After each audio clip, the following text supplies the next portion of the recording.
Our next panel will be Dr. Jeff Smith, Rebecca Allen, John Bickle, and Jeremy Newman. Come to the front, please.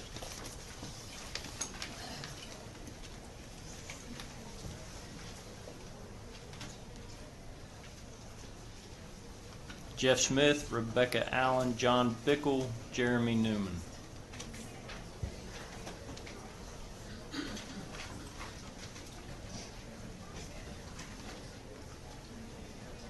Are any of the four of those individuals here? Jeff Smith, Rebecca Allen, John Bickle, or Jeremy Newman? Looks like everybody's trying to get it. Okay, well, we'll mark them as not present. Some of them submitted written testimony.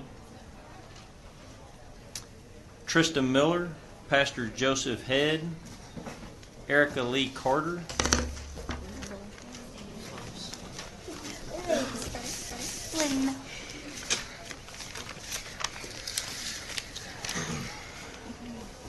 Timothy Belseth,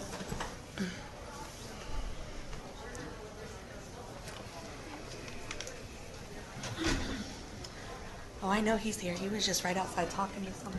well, it's okay. We've got four. I'll call Timothy next. That's fine.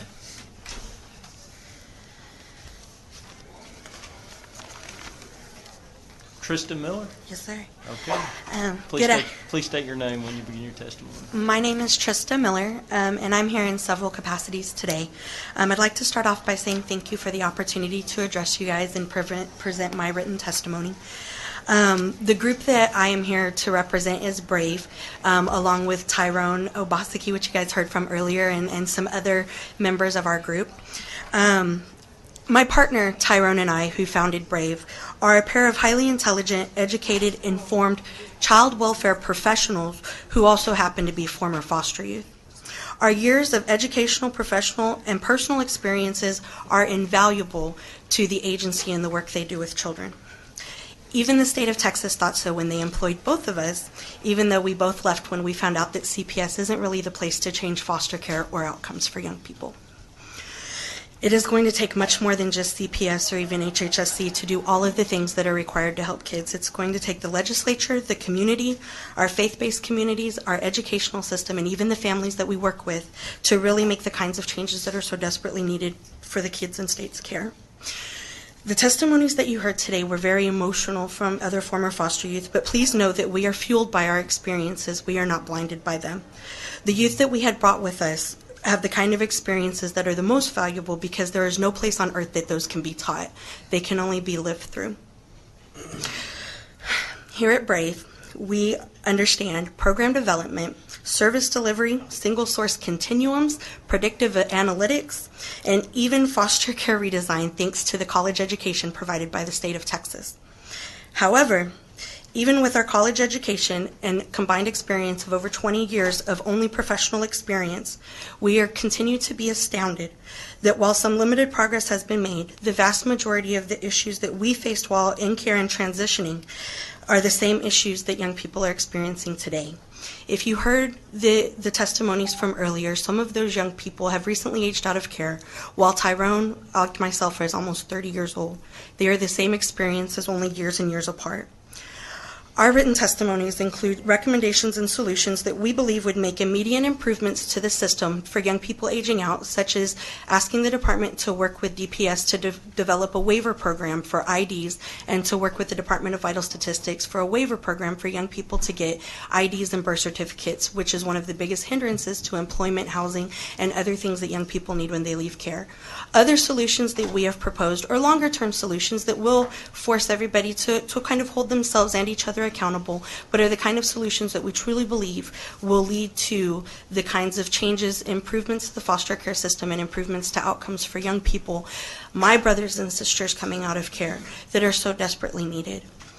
You guys can read my testimony. You'll know what my recommendations are.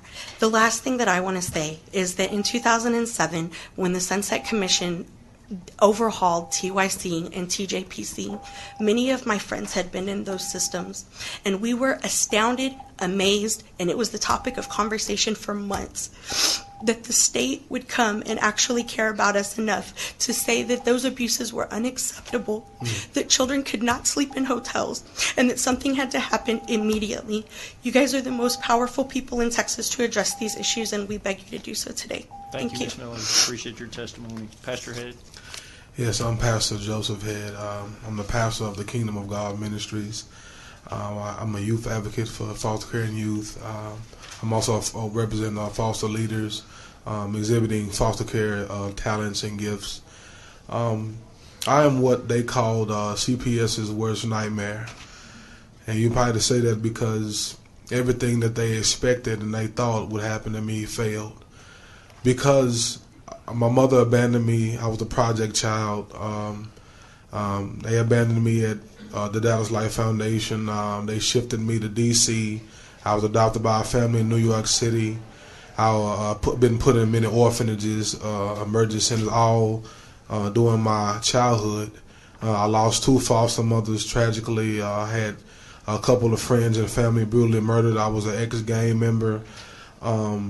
I was put in juvenile justice system. I was put in a last resort foster home where they thought I was dropped off, and they thought, well, you might as well forget about Joseph because he's going to fail, he's going to die. And today, I do honor you guys, and you're sitting looking at a guy, a witness that I am a school teacher and a coach in Arlington ISD. I am a counselor for inner city youth gangs. I minister the gospel of Jesus Christ to kids everywhere in youth and inspiring them and giving them hope that there is hope beyond their life and their childhood. And today, you understand that the culture of foster care is increasingly and is growing. And my plea and my cry today is that there's so many kids that are running away from these homes that they're being placed in by CPS. And my cry and my plea is that we need to do better investigations and home studies of these homes and these parents.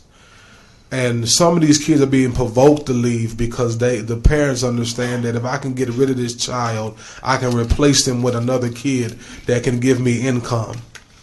And so we need to, there needs to be a combination and collaboration of work with the police department to find out the reports on what's happening in these homes with these kids, because they're running away to something. Drug dealers, sex traffickers, pimps, and all of these things we're discovering, and the rate of these things are increasing. And I'm pleading, I am the voice for these youth. I am their tears. I am that youth that when I transition, some of the youth are scared and they're confused because they're running back to lives that they're familiar with, and they're running back into self-destructive lives. And I'm here to plead their case, and I'm here to ask y'all to please make recommendations, whatever you can do, to deliver them from their oppressor, deliver them from the hands of people that are afflicting them. Thank you, Pastor. Please. We appreciate your testimony. Thank you. Trading Gavels back. Trading Gavels back. I have business to take care of there. Thank you. Thank you. And you were Pastor. There you are, Head. Yes, ma'am. Thank you for being here. And I'm going to go back and call these individuals one more time because I understand that they did not acknowledge being here. Was Ms. King here? Okay, Dr. Jeff Smith. I'm here. Okay. Is Rebecca Allen here? Okay. John Bickle? Here. Okay. Jeremy Newman. Minister Newman. Okay. All right. Dr. Smith, go ahead. Thank you and good afternoon. My name is Dr. Jeff Smith, and I'm the Director of Operations for Therapeutic Family Life, a child placing agency and adoption agency serving about 650 kids statewide. Our agency served about 14,000 kids over the past 21 years, and our agency focuses on foster children with high-risk behaviors and some special programs specifically designed for sex offenders to treat them. Every child placing agency has specific resources, a pool of foster parents and staff that work with particular populations of children. and each agency offers all types of resources to their foster parents to provide the best for the children they serve. We provide training, 24-hour support for crisis intervention. We offer respite services to prevent foster parent burnout. We provide clothing to youth, and as they enter the foster care system with little or nothing. Each agency visits their foster children in care every month, many times, several times a month. We and our families ensure that children are safe in care, get to visit their siblings and other family members. We write extensive treatment plans, monitor and document every behavior, medication, educational performance, and safety risk that the child might encounter. We know our children, and our families know our children. But the system is broken, and we know that. And this was the purpose behind foster care redesign, to improve the outcomes for our children and our youth, to actually force outcomes on a managing agency. And when those are truly the outcomes and the responsibility and the charge of the department. And with all the resources at the hands of the department, they were unable to be successful. Although the intent of redesign is to keep kids closer to home, to reduce moves, and to be cost neutral, there's evidence that proves that these outcomes are not trending positively, and others are not even possible under the current paradigm. Again, we all want a better system, but when you sequester limited resources to a single region and expect broader and better outcomes, you're doomed to a limited and narrow result. Let me speak to cost neutrality. Redesign was conceived and mandated to be cost neutral, and of course to the department it is. But when you design a system for a for-profit corporation as a managing entity, the cost of the service comes to the provider, the child placing agencies, and funds to provide services to children are actually limited now. For foster parents and staff, they have further to travel than ever before. These additional costs are being absorbed by already underfunded agencies. The bottom line here is that agencies are traveling more, reporting more, and funded less. There's less resources, less time to actually provide face-to-face services to children, and that impacts the safety and providing any normalization for the best environment for these kids. The role of the department is to care for these kids. I would urge you to look at the data presented by the department and consider the ripple crippling effect to the children and the foster parent community. Thank you. And you're here in Austin? Yes, ma'am. Let's see. Okay, was Rebecca Allen here? Rebecca Allen? Okay. Stay there. John Bickle. Right. Good. Go ahead. I'm John Bickle. I am in here from Texas Children's Hospital, where I'm a community outreach coordinator, and with the Child Abuse Pediatrics team for that hospital. I'm here because of a child I worked with a few years ago when I was a clinical social worker, which is what I'm trained as. A child who died the day before he would have turned 2, and he didn't die from cancer. He didn't die from heart disease or anything like that. He died because he was abused. He died brain death. And at that point, after working with hundreds and hundreds of these kids over my career, that was the point where I said, I've got to do something to start to work with these kids to keep them from winding up at the hospital. I want to put my department out of business, okay, the Child Abuse Pediatrics department. I want to be out of business. I don't want to be seeing these kids anymore.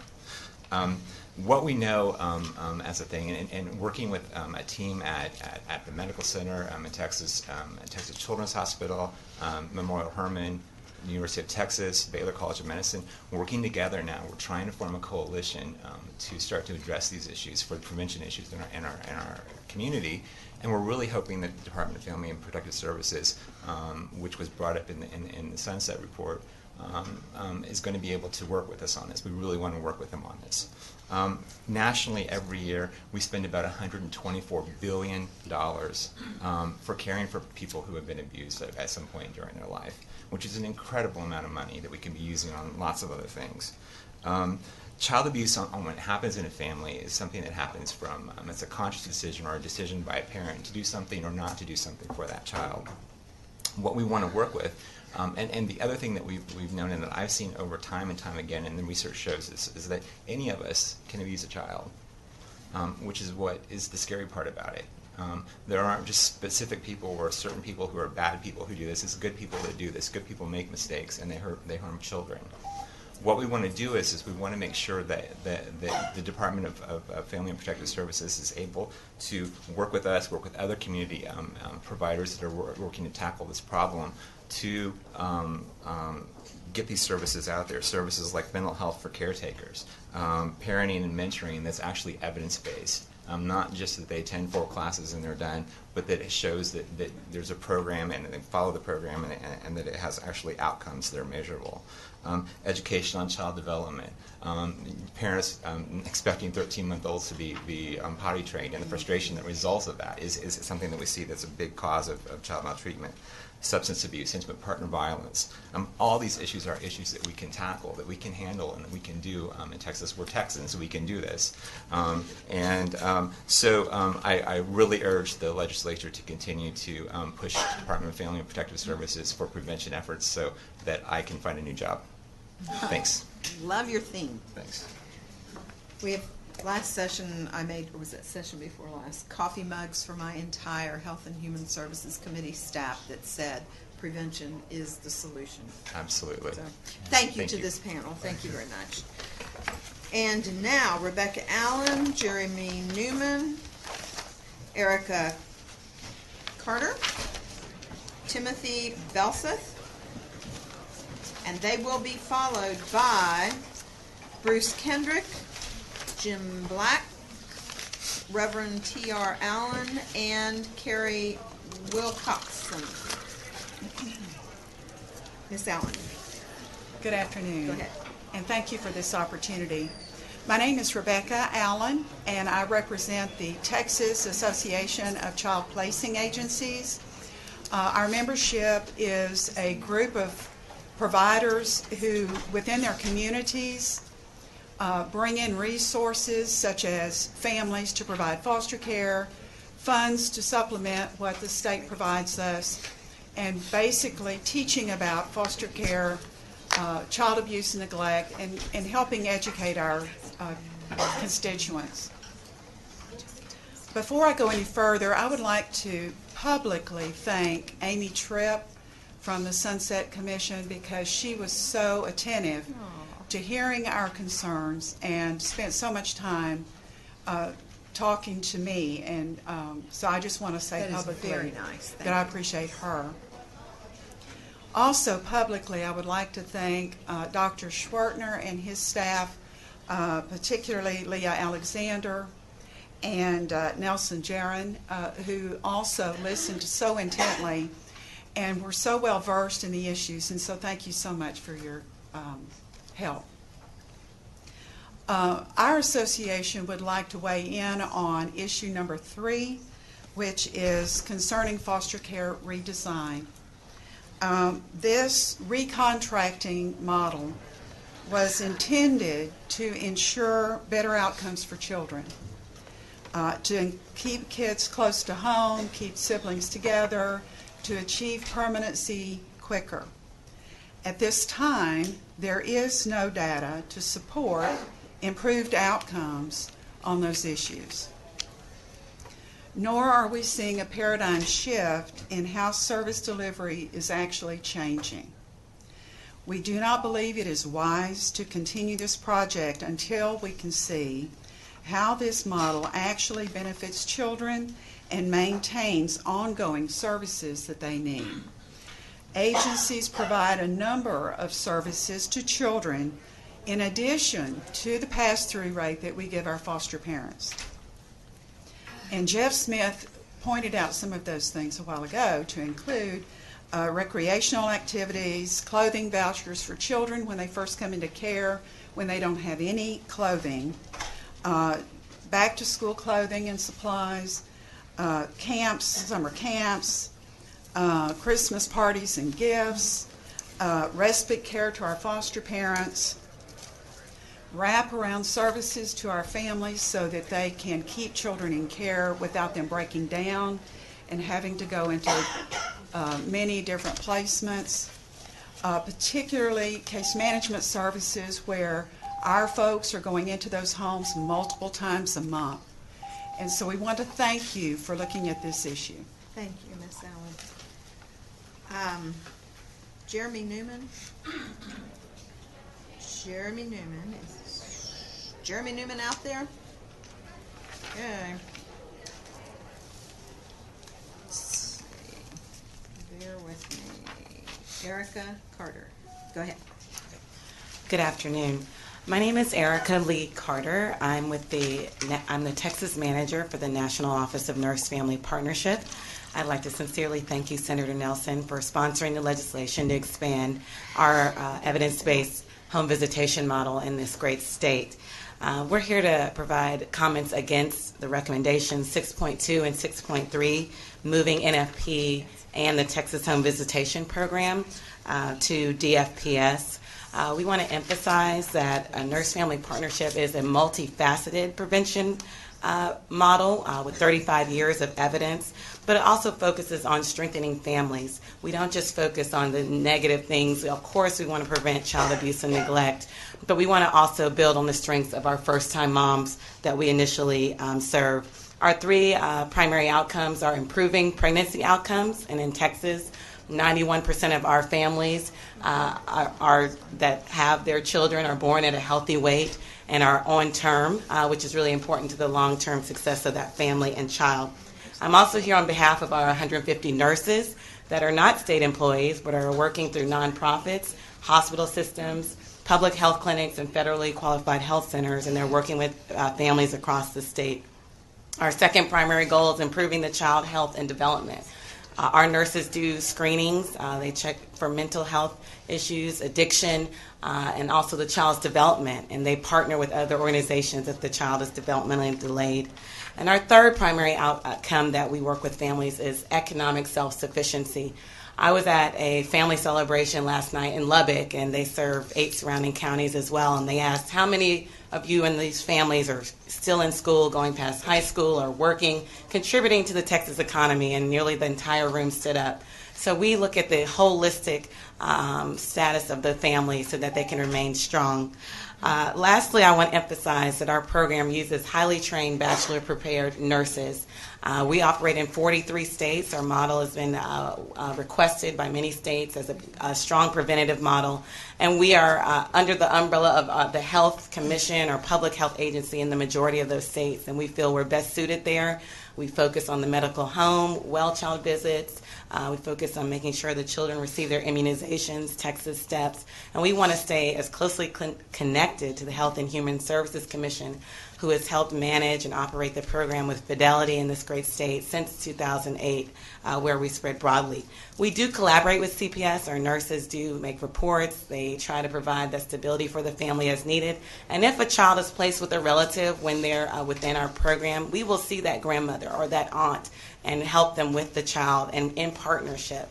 So we're not against CPS, but we really want to remain under the umbrella of HHSC. Thank you. Thank you. Timothy, go. Hello. Get to you. My name is Timothy Belseth. I'm here as a citizen, as an aspiring academic, and as a person who aged out of the Texas foster care system nearly 6 years ago. This testimony is on the well-being of adolescents in foster care. As you can imagine, I was very critical of CPS as a teenager in care, but upon aging out and going to college, I, like many others with a similar moral imperative, chose to take action towards improving this system for older youth in care, which is why I'm here today. I thoroughly enjoyed studying child welfare and government systems, and I'm further pursuing this topic in my current graduate studies. For all intents and purposes, the literature shows that the system works well for younger children. They usually have an easier time getting adopted, which spares them the rampant instability associated with staying in foster care for a prolonged number of years and ultimately aging out. But the data on older youth is unequivocal. Foster care is not working out in their favor. I could provide a detailed account of all the hardships youth face upon aging out or the poor prospects for their futures, but I know you've all heard it before. Besides, that only tells the time. I want to know how the watch works. The topic of well-being was precariously absent from the Sunset Commission's report on the Department of Family Protective Services, and there are not many academic publications which discuss the importance of this topic. There have been plenty of discussions regarding employee attrition, factors contributing to burnout, and the amount of work caseworkers have to do. However, I argue that a significant amount of these burdens are tangentially related to the widespread unhappiness and poor social development of of youth in foster care. What is the catalyst which causes youth to self-destruct, act out, or run away? The answer, however inconvenient it may seem, is simply despair. Youth are finding enemies where they should find friends, oppressors where they should find champions. The relationship between youth and their caregivers and caseworkers is strained. What are the consequences with the perception youth have of the system? Imagine the amount of work required to simply deal with the consequences of one troublesome youth. Aside from the stress and demoralization, caseworkers must perform additional work each time a youth gets into legal trouble, changes schools, or runs away from their foster home. We could hire more staff, we could purchase more fire extinguishers, and we can train them to quickly respond to issues that flare up, but I think it would be prudent to simply remove fuel from the equation. Regardless of who is at fault for the plight of these youth, the obligation to ameliorate the situation still remains with the agency who has taken them under their conservatorship, but it is clear that they cannot solve this problem alone. The Sunset Commission's report on DFPS did a wonderful job at providing some recommendations. Many feel that these hold the right answers. Everyone is looking for the right answers. But I wonder, are we asking the right questions? Why do youth run away? Why do they implode in the system? Why do they have such poor prospects despite having nearly all conventional methods of upward mobility? Why are they unhappy? Do they not see the clear and objective good being done to them? Foster care exists as a mechanism to improve lives. It should not resemble nor function as an emotional and developmental straitjacket. If we listen to foster youth, we hear the same thing. They want to be treated like normal children and be allowed to do normal things. They want to learn how to be independent if they reject permanency, and they feel as if the entire system is crushing them. They feel as if they have no recourse, which often leads them to running away. We need to improve well-being, or many of these recommendations will fail to achieve system change that is much needed. I recommend an external study be conducted on the well-being of foster youth in hopes of generating new, innovative solutions to change this perception. Thank you. And you are Reverend Allen. Yes, ma'am, I am. Okay, you're next. Thank you so much. I'm Reverend T.R. Allen. I'm founder of Freedom Fighters for Family. We are one of countless organizations set up to expose ongoing criminal legislative violations committed by the Department of Family and Protective Services. My family and I were severely victimized by this agency. As a result of DFPS mishandling my daughter's case, a federal lawsuit was filed on behalf of myself and my grandbabies. On August 23, 2009, I contacted DFPS seeking their assistance due to my daughter abusing drugs and having my grandbabies ages 2 and 3 at the time in an unsafe environment. 3 months later, I received a call from the DFPS investigator. She stated that in fear of losing her job, she had overlooked the case and would have to come and remove my grandchildren. I informed the investigator that my daughter had placed her children in my care and was in the process of putting herself in a drug rehab program. I told her that the children were fine, they were safe, but she ignored my comment, and she just insisted on removing the children in fear of losing her job. Immediately after I spoke to the investigator, I rushed to my daughter's job and informed her of the conversation with the investigator. My daughter and I began tirelessly trying to contact the investigator to inform her that of what we were trying to do. She would not return our call. I repeated this process all the way to the program director. When I spoke to the program director, she told me that she too would look into the matter and call me back. Neither one of these people called me back. Instead, on December 3rd, 2009, I received a call back from the supervisor, who was very frustrated, and she made it very apparent that she was upset. She told me that I would be sorry for going over her head.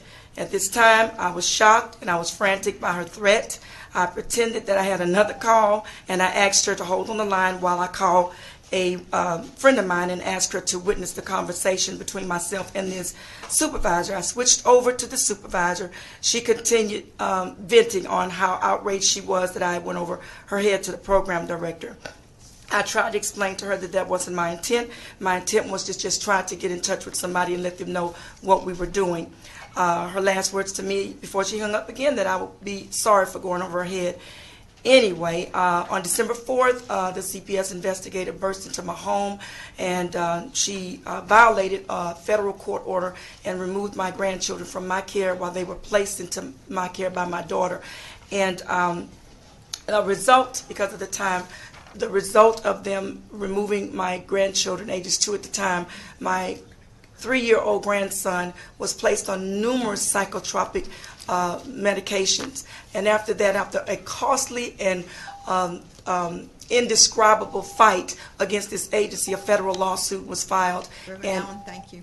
okay, thank you. Thank you. Got to call the next four panelists. Judith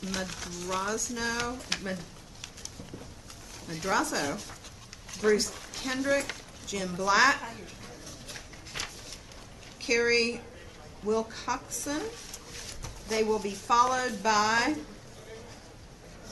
LaQuentin Wagner, Scott McCowan. Scott McCowan, we're going to have handwriting lessons. Carrie Huffman, I almost just said the same thing from the last time. Melanie Boyd. Good. Okay, Judith, go ahead. Good afternoon. Hello. Go ahead. Good afternoon. I'm here. My name is Judith Madrazo. I come from Bastrop County. I represent my two kids, myself, and too many people like me who was disgraced by CPS. This is my small one, Aiden DC von Henkel. He's Down syndrome now. In this photo, he got 6 years old. He could walk. He walked with a stroller. He can talk. This is time he can talk. This is my older son. In this moment, here he got 8 years old, and he's autistic. In 2010, my older son was hurt for kids, was bullying for them, and it's not just only by the kids, it's bullying by the assistant principal. Unfortunate, nobody did nothing. We called it immediately because my son has a bad bruises. We call it to CPS. CPS, in that moment, they tell us, I'm sorry, 3 times. 3 times they deny the help. They tell us, I'm sorry, we can do nothing for you guys because the school is a government entity. So they close the door for us. They took us 3 days for call these people when they got it in our doors to try to take our kids. For us was completely terrible. We don't know what we do. We try to talk with too many people. Unfortunate, CPS.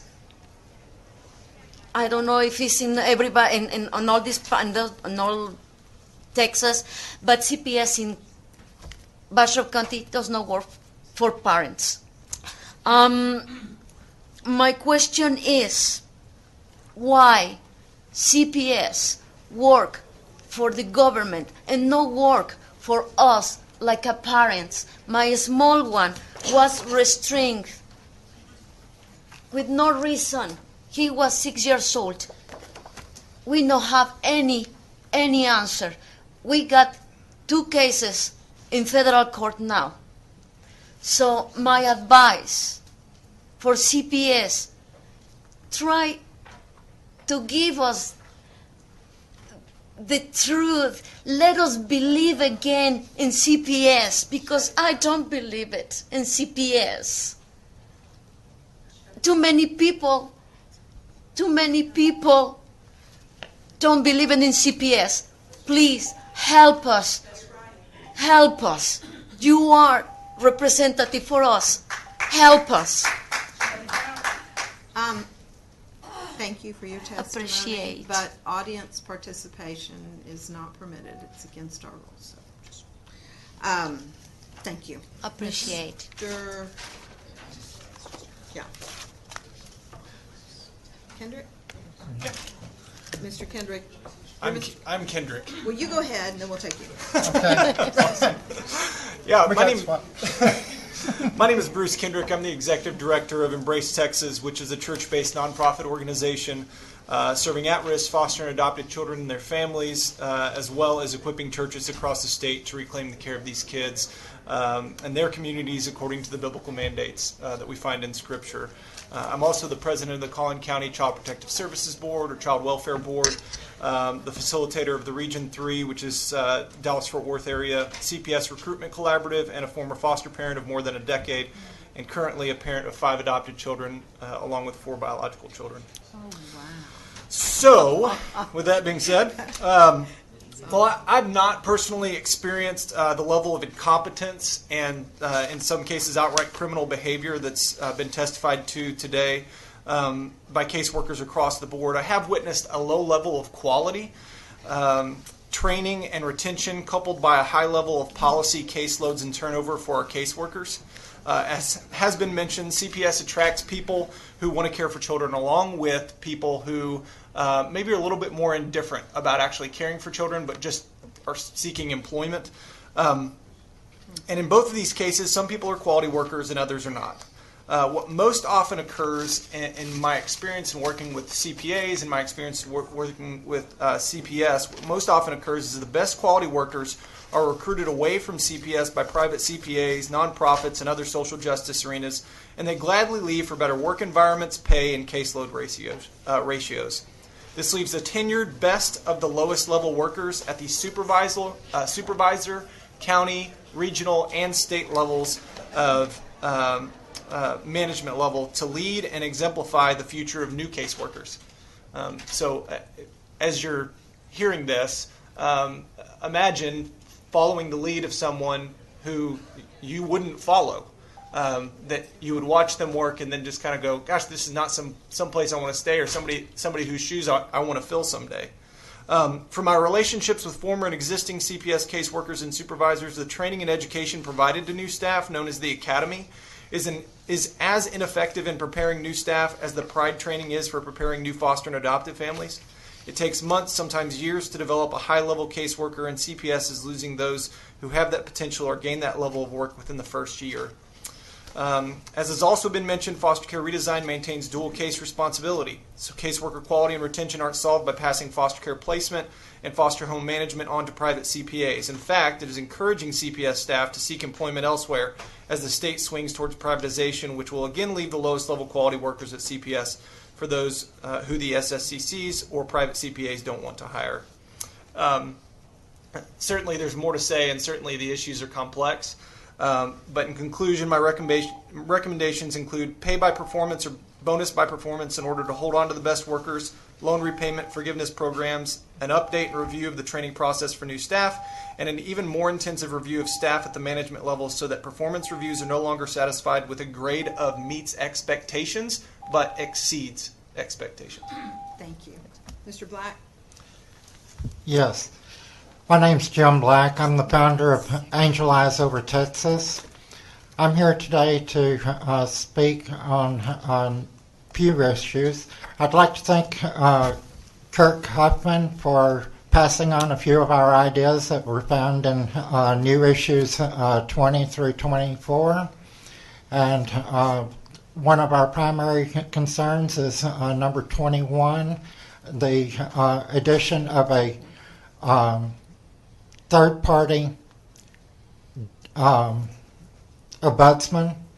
I believe it was House Bill 2217 last session addressed that, but it never got out of committee. From what I'm hearing from APS and CPS, this is a very important issue that needs to be addressed on all levels. Right now, if a family has to deal with filing a grievance, I'm sorry, but the Office of Consumer Affairs is virtually useless, and the OIG's office is not much better. These children right here were removed in 2009. They spent 1,723 days in CPS custody. They did not have grounds to remove these children. In fact, preponderance of evidence says that 3 felonies were committed in the course of the investigation. No one has ever investigated this.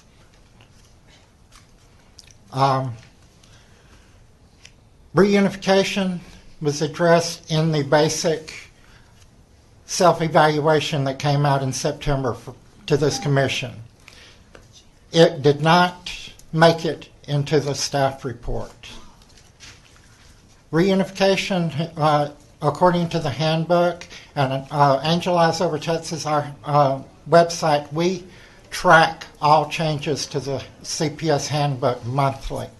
This is adjudicated facts is made available so that anybody, attorneys, caseworkers, families, have it readily available so that they can know what exactly is going on with our kids. Yesterday, Senator Hinojosa drew attention to his military background. That reminded me, I believe it's the Marine Corps that uses standard operating procedure manuals. There was a mention in the report that we need to do written procedures. SOP needs to be written and it needs to be public so that we can have this adjudicated data readily available. Thank you. Thank you. The guy sitting next to him's got pretty good military background too.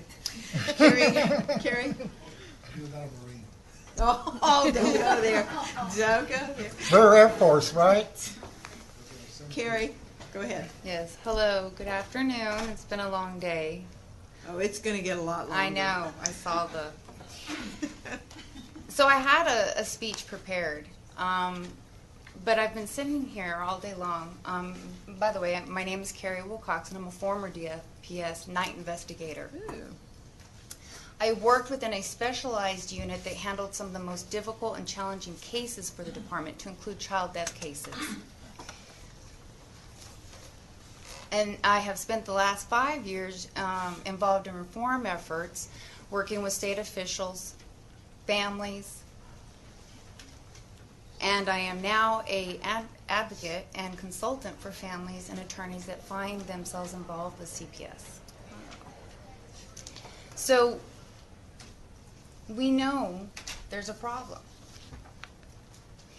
And I've been sitting here all day long and I've been listening to stories such as yours and many, many other family, parents out here and children, and it's bringing back some stuff for me. It's bringing back some stuff.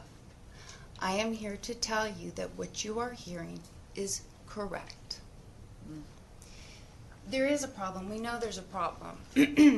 Year after year, meeting after meeting, conference after conference, we discuss and have discussions about more money, more training, new programs, special programs, new ideas. In fact, I've even handed out, each of you I think has gotten a copy of a proposal that I drafted and presented to Commissioner Specia about a year ago with 2 other individuals. And in it's going to be some really cool stuff that you're going to like, because it's going to help streamline some of those tasks for those investigators and family-based workers and get rid of some of that policy over policy. And it's going to help decrease workloads and get rid of that discrepancies between those workloads amongst the different units and the workers and boost morale. But none of that that's in there is ever going to be successful until we really, really get truthful and honest about what's at the crux of all of this, the core. And that's the culture, the mentality of the department. It does have a culture, as any large group does. Culture is related to people. It's related to their practices. And this department, though I believe in the entity, I believe in its mission, I loved my job. It was a noble job. But currently, none of what we're talking about, all these neat ideas that you've heard and all these neat ideas you're going to read about, we will meet again. We will have these discussions again until we really address what's going on behind the walls. And those are misbehaviors. We are operating under a culture of egos, favoritism, CYA, and intimidation that takes precedence over the policies and the procedures that are designed to help protect our children and our families. Okay, thank you. Thank you. You're going to have to help me here. Look, Quentin? Yes. Okay, go ahead. Hey, they got it this time. Well, my name is LaQuentin Wagner. I'm a former foster youth. I'll be 26 years old September 18th. That also marks 8 years to the day that I aged out of foster care. So I guess that'll be my first topic, age out of care. I ended up in juvie, age 14, troubled kid, tons of labels. At that point, basically everyone quit caring about what was going to happen to me whatsoever. So by the time I aged out, there was kind of an expectation that I would fail very soon after. And, that's why they didn't pour any money into my education or, helping me learn how to get a job, things like that. So I was homeless the first 2 years, lost, completely lost. Then coming off of the heels of a very, very, very abusive adoption. Wow,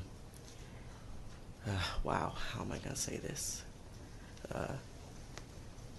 I would say,